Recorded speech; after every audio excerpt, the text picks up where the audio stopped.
And I'm like, okay, I'm going to die. Like, if I don't try to come back up, I'm literally gonna die. I don't know how deep this thing is. So again, I like started trying to get up. And then finally, that went on for a long time. I don't know how long it was outside the water, but inside the water, I tell you guys, I felt like it was forever. It took a long time for someone to actually realize that someone was actually drowning inside the water. So finally, I literally heard, I was still drowning. I heard someone scream.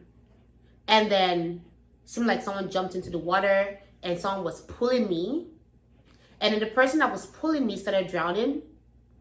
The person couldn't pull me, it was a guy. He couldn't pull me alone by himself. And then someone else jumped into the water, right? So multiple people had to like basically pull each other to pull me out of the water.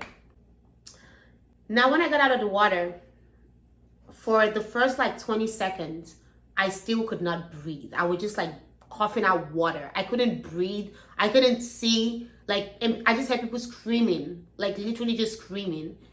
It's like trying to get me back to like, I don't want to say consciousness because I wasn't unconscious, but I wasn't, to me, I wasn't fully alive. Like I still couldn't, like I was gasping for air. I was coughing out water. And I remember even after I finished coughing out the water, I still like, I couldn't breathe. And then people started asking me like, why were you there alone? Like, did you come with anybody? Where are your friends? Where? And I was just quiet. Like, I was just quiet. I didn't know what just happened. Like, I was just still in shock. I just sat down there, just looking. And then it took some while. People were asking questions. And then, obviously, I heard a lot of people just, like, you know, talking to themselves, like, you know, gossiping. They're like, why is she here? She can't swim. Why is she in the water? She can't swim. Why is she, you know, stuff like that. I was just, like, frozen, like a mannequin like this. Just. Anyway, finally, I was able to gather strength after a while. And I told you that the waterfall had layers. So I looked around. I didn't see my coworker. So I looked up and I saw her, like, all the way up. Like, all the way up. So I walked there and my bag, my things were still up there. So I walked up there. And when I got up there, what would you expect? At that time, I thought she was my friend, right? What would you expect? First of all, you expect that your friend is, if something is going on with you, right? The friend comes all the way down and is basically trying to figure out what's going on. Even if they didn't know that you were drowning, which I kind of doubt at this point. But anyway, they will come down and they would basically be like, because it's just me and her in a different country, But that didn't happen. So I walked all the way upstairs and I thought that I was going to get a reaction, like, oh my God, are you okay? Stuff like that, right? Again, think about it. I'm still in shock. I'm confused. All of that. And I look up, I see my coworker upstairs. I'm like, okay, so I'm going up there to meet her. So I get there. And she was the calmest person. You would think that she just finished yoga. Like, she was so calm. And she was like, oh my God, what happened down there? And I just lost it, guys. I just lost it. Like, I had almost just lost my life. And that was the reaction that I got from someone that I thought was so close to me at that time. Like, honestly, I thought she was one of my besties. Like, the reaction I got was like, it was crazy. So basically I told her, I was like, you know what? Please don't speak to me till we get to the United States. That was exactly what I told her. She just told me, okay. And basically walked away. My nails, okay, so I had artificial nails and that trip, my nails were gone, like broken, bleeding. So you could tell like I had been struggling to grab the rock. So it was just like bleeding, right? So the other guy that was in the discussion with us, he gave me like a tissue. So what I did was I just like wrapped the tissue over my finger, my fingers that were bleeding. And then we basically continued the excursion. And I remember the guy on the excursion, he told my coworker, This is interesting because I think that was the moment I realized that okay, like that was not a friend, that was a coworker. So basically, the guy told her that your friend's hand is bleeding, like her nails are bleeding, and she told him, I quote, "Don't worry about it. Those are artificial nails."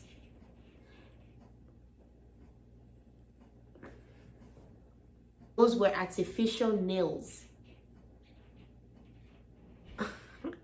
God, that was the moment I said, okay, I am not here with a friend. I don't know what I've done to this girl in her dream or whatever, but this girl is definitely not a friend at all.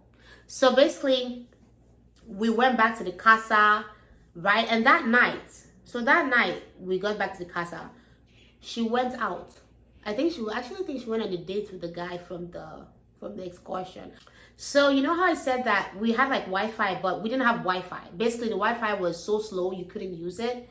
I was able to WhatsApp my sibling, my sister, and I told her basically everything that was going on, and she was like freaking out. And she told me like, okay, we still had like five days to the trip, right? And she was like, you can't be there for 5 days. You need to get back to the United States like right now. The next day, we went on a road trip back to Havana, and we were supposed to spend the rest of the trip in Havana. So we got to Havana, and we got into a different, mi casa, which is Airbnb. After the guy had like explained everything to us, he left. I went into my room because there were 2 rooms there. So I went into my room, and it just, when you're just like, what the heck? This girl hadn't said a word to me since I said, oh, don't speak to me again. She was like, okay. Never said a word to me, never asked about my fingers, never act like literally, because I'm thinking to myself like, okay. I said that out of anger, but she would eventually come and meet me, right? And be like, okay, what happened? Like, what's going on? Like, and the guy from the excursion also told her on the trip. So just in case, it was like, oh, she didn't know that I almost drowned, which is highly, it's highly unbelievable, right? The guy had told her like, your friend was drowning. We all had to save her. He told her everything that happened. And she was just like, oh, okay. So she didn't say anything to me. We got to Havana. She didn't say a word to me. So I was just in my room. I'm like, this doesn't make any sense. Like, this is someone that I had actually been there for a lot of times, okay? So she was my coworker, but we had developed a friendship, right? So I had been there for her through a lot of things. So I decided to like basically just go confront this girl. Like, what's up? You know what I mean? So I went into her room and I'm like, I can't, like, is this for real right now? Like, how can I almost drown? And I'm just like literally just going off and telling her like, you're heartless. Like, you haven't still said a word to me. You haven't asked me anything. She didn't say a word back to me. She was folding her clothes, didn't look at me, didn't say a word to me. It was like, when a dog is barking and you're just like, that was basically it. Like, I wasn't there.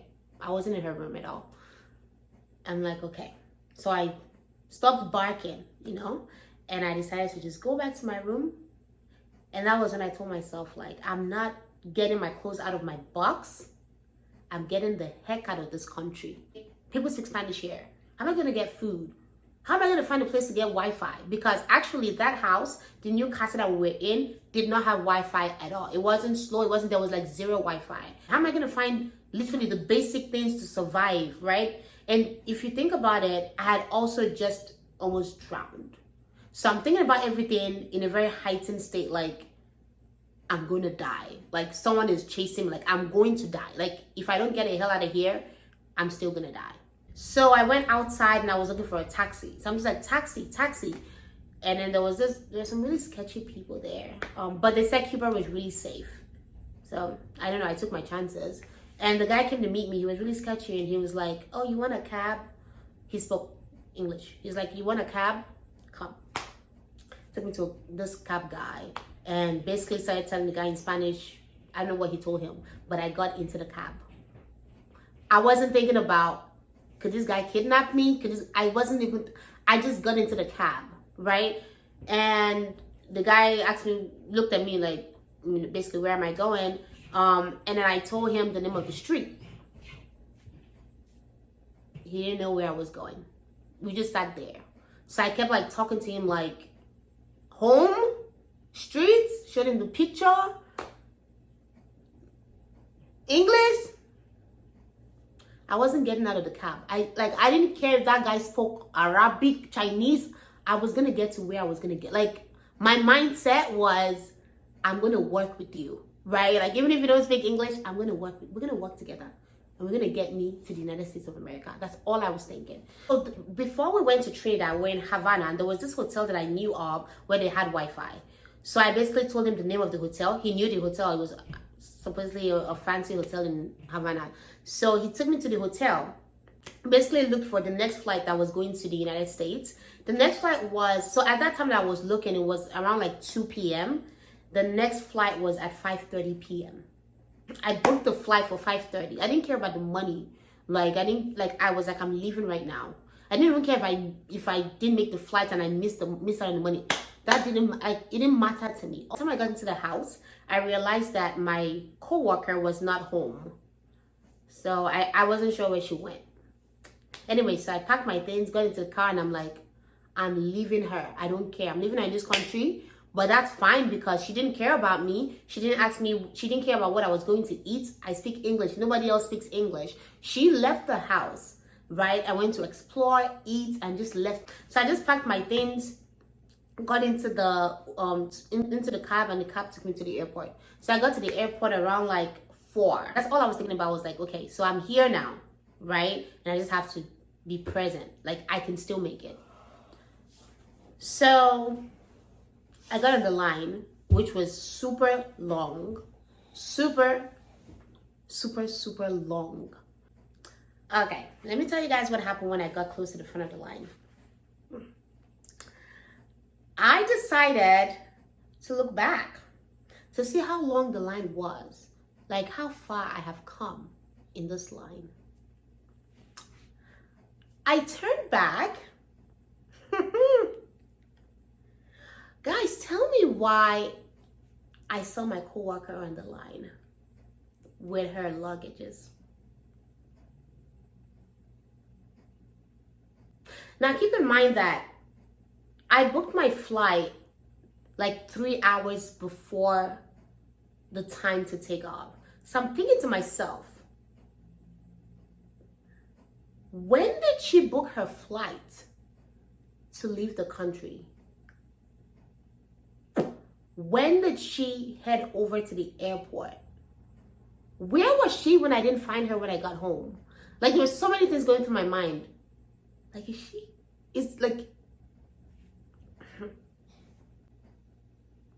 she had plans to leave me in Cuba, in a country where they predominantly spoke Spanish and I spoke English.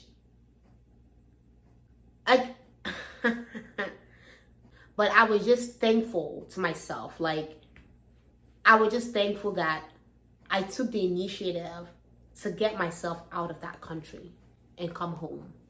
So I got myself back to Florida, which is not where I stay, by the way, but you have to land in Florida. And that was the first time since my drowning experience that I felt like I could actually breathe again. So guys, what I would say is this. Number one, don't get into deep water if you can't swim. But that's besides the point. Like, you know, I've heard, people have told me, basically, don't mix like your personal life with like professional life. Like, a lot of people have feelings about being friends with your co-workers. But I've always been, or before then, I was always the person to be like, a co-worker is a person. Just because I met them at work doesn't mean I could have met them anywhere else. So I don't care, right? But I think that situation made me really think.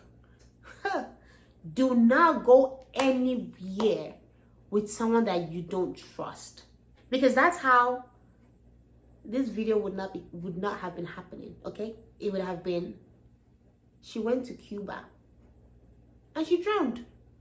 Or she went to Cuba and she starved. Or she went to Cuba and she misplaced. Basically, it could have been anything. And there's so many stories about people really traveling and nobody knowing what happened to them. So that's my story about how I almost drowned in Cuba. So if this is the first time that you have clicked play on any of my videos, make sure you hit the subscribe button. I'm gonna be doing a little more of story times from now on, but so you can get notifications about stories, about makeup, anything else, Fiona, make sure you hit the subscribe button. And if you like this video, make sure you hit the like button as well. Have a nice day, guys. Bye. Until next time.